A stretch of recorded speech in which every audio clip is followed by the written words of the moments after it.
बूढ़े माँ बाप का दर्द। बूढ़े माँ बाप भी अब बच्चे हो गए हैं। आज मैं अपने ईश्वर और गुरुजी से दोनों हाथ जोड़कर आज तक की अपनी सभी गलतियों के लिए जो मैंने अनजाने में सही की गई होंगी उसके लिए माफ़ी मांगना चाहती हूँ। और आप सबसे भी यही कहना चाहूँगी कि हम सब जानबूझकर कभी किसी को तकलीफ़ नहीं देते हैं, फिर भी गलतियाँ तो कई बार कर ही देते हैं। इसलिए हम किसी को दुख देते हैं तो उसका भुगतान भी हमें ही करना होता है। बस समय का पता नहीं होता और भुगतान गलती से 100 गुना बड़ा होता है। और ये बात भी सच है कि गलती समय पर कम समझ आती है और जब समझ आती है तो समय निकल चुका होता है। साथ ही कर्मों का हिसाब हम सबको किसी न किसी रूप में चुकाना ही पड़ता है। जब समझ आती है तो बहुत देर हो चुकी होती है और अपने घर बाहर दोनों जगह हम किसी न किसी रूप में गलती करते हैं। अपने गुरूर में हम दूसरों की भावनाओं की कदर करना भूल जाते हैं। यह शुरुआत हम घर से ही शुरू करते हैं। हम अपने बुजुर्गों के साथ अच्छा व्यवहार नहीं करते, उनकी बातों को न समझकर उन पर हमेशा चिल्लाते हैं, उनसे ऊंची आवाज़ में बात करते हैं, उनको बात बात पर जलील करते हैं, उनका ध्यान नहीं रखते, बस अपनी जिम्मेदारी का बोझ समझकर घर पर रखते हैं। और अगर परेशान हो जाएं तो सोचते हैं कि कब इनसे पीछा छूटेगा, कब ये मरेंगे। जब हम उनको दुख देते हैं तो सोचो उनके दिल पर क्या बीतती होगी, उनकी आंखों से निकलने वाले आंसू, और जब उनका गला दर्द से भर जाता होगा और आवाज़ बाहर नहीं आती होगी तो वो हमारे बारे में क्या सोचेंगे कि यही बच्चे हैं जिनको हमने अपना पेट काट काट कर इन्हें काबिल बनाने के लिए हम अपने जवान से बूढ़े हो गए। हमें पता ही नहीं चला, सोचा इसकी सफलता ही हमारी ज़िंदगी की सफलता होगी, पर आज हम इनके लिए बोझ हैं। भगवान हमें ऐसी ज़िंदगी से अच्छा है कि मौत मिल जाए, क्योंकि इंसान सिर्फ हारता ही अपने बच्चों और अपनों से है। बच्चे भूल जाते हैं कि ये माँ बाप ही हैं जिन्होंने हमें अच्छी ज़िंदगी और जीने के काबिल बनाया है।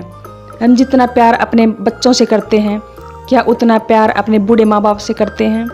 शायद 90% नहीं होगा, क्योंकि माँ बाप पर हम लोग कम ही ध्यान देते हैं, जिम्मेदारी न के बराबर समझते हैं।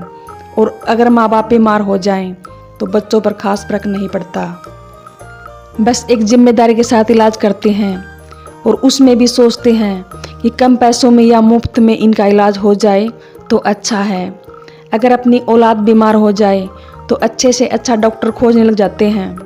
सोचो, माँ बाप अपनी ज़िंदगी देकर जीवन देते हैं और जीने के काबिल बनाते हैं, उनके लिए भी हम सोचकर कार्य करते हैं। माँ बाप की जगह ईश्वर से भी ऊंची है। ईश्वर एक विश्वास है और माँ बाप एक सत्य है जो ईश्वर के समान है। ये बात तब समझ में आती है जब हमारे बच्चे हमारे साथ वैसा ही करते हैं, तब हम अपने माँ बाप की याद आती है। इसलिए माँ बाप का दिल मत दुखाओ और साथ में किसी भी इंसान का, चाहे बच्चा हो या बूढ़ा, कोई भी हो, किसी को बुरा मत कहो। इंसान को क्या, जानवर से भी बुरा व्यवहार नहीं करना चाहिए। दर्द सबको होता है, इसलिए जो बोएगा वही काटेगा, यही सृष्टि का नियम है। कर्म ही फल है, खट्टा या मीठा, मान या सम्मान समय समय पर सबको मिलता है। जिस प्रकार घड़ी की सुई घूमती है, उसी रूप में पैसा और औलाद घड़ी की सुई के चक्कर के समान है। बात समझ देर से आती है, पर जिस दिन समझ आ जाए समझ लेनी चाहिए, क्योंकि कर्म का फल ही कर्म सही कुछ तो मिलेगा। बस आप सबसे इतना चाहती हूँ कि माँ बाप और बड़े बुजुर्गों का सम्मान करें, साथ ही उनसे सम्मान से बात करें। उन्हें हमारे प्यार की अधिक ज़रूरत है। अब हमारे बुजुर्ग ही हमारे बच्चों की तरह हैं, अपने बच्चों की तरह उनका ध्यान दिल से रखें, तभी उनकी आत्मा दिल से आशीर्वाद देगी।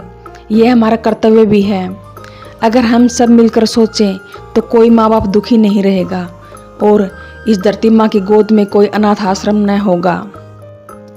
जो बचपन की मीठी यादों से मेरे कण कण को खुशियों से भरती है, पापा की डांट एक कड़वी दवाई की तरह सफल जीवन देती है। माँ बाप न होते तो जीवन न होता, जीवन न होता तो हम कहाँ होते। जिसने ये दुनिया बनाई उसने जीवन में सब रंग रिश्तों में घुल दिए। इसलिए रिश्तों के प्यार के साथ संजो कर रखें, रिश्ते प्यार की भूखे के समान होते हैं।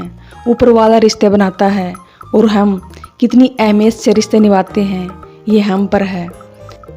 रिश्ते ईश्वर के घर से तय होकर आते हैं और धरती पर हम उस रिश्ते के नाम से पुकारे जाने लगते हैं। हर रिश्ते के अनेक रूप हैं। प्यार सबसे अनमोल शब्द है जो मान सम्मान के साथ रिश्तों को दिलों की एक खूबसूरत डोर में बंद कर संसार में चलता है। और अगर गलती से मैंने किसी का दिल दुखाया हो तो माफ़ी चाहूँगी। इसी तरीके की शिक्षाप्रद कहानी देखने के लिए हमारे YouTube चैनल प्रेरणा वॉइस को लाइक शेयर सब्सक्राइब करें। फिर मिलते हैं नेक्स्ट वीडियो में, तब तक के लिए bye bye. Thanks for watching.